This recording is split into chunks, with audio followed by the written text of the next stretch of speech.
about, there's a 20 billion tons of CO2 emission happening every year. So I used to read these articles, and frankly, I couldn't make sense of it. Is this a big number? Is this a small number? Is this a problem, or is this what it's supposed to be? Because you can't comprehend that number, what it means. Right.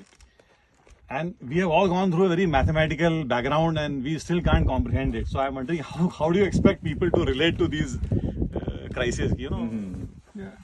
So I've been kind of looking for, how do you, express the gravity of the situation? How do you make people kind of relate to some of these numbers?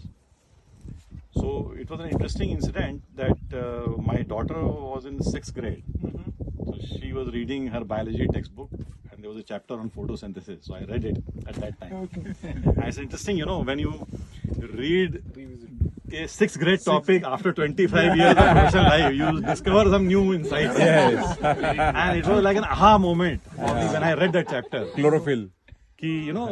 What aha moment was that the tree that we see is nothing but combination of water and CO2. That's it. Soil has very little role to play in it. It is just CO2 and water combined. So then I became curious that, as human beings, we are obviously generating CO2 through our fossil consumption and so on, but we are also breathing in oxygen and breathing out CO2.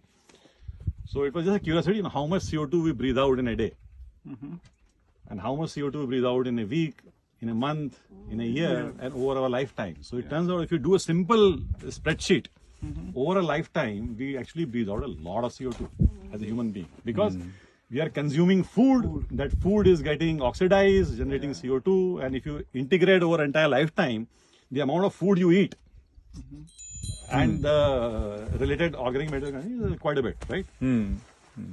So then this thought triggered, if I want to compensate for that CO2 that I have generated.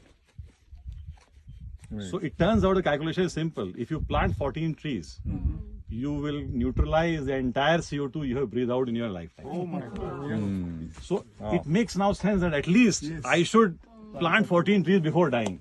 That is the least I should do. And that's something that people can easily relate to.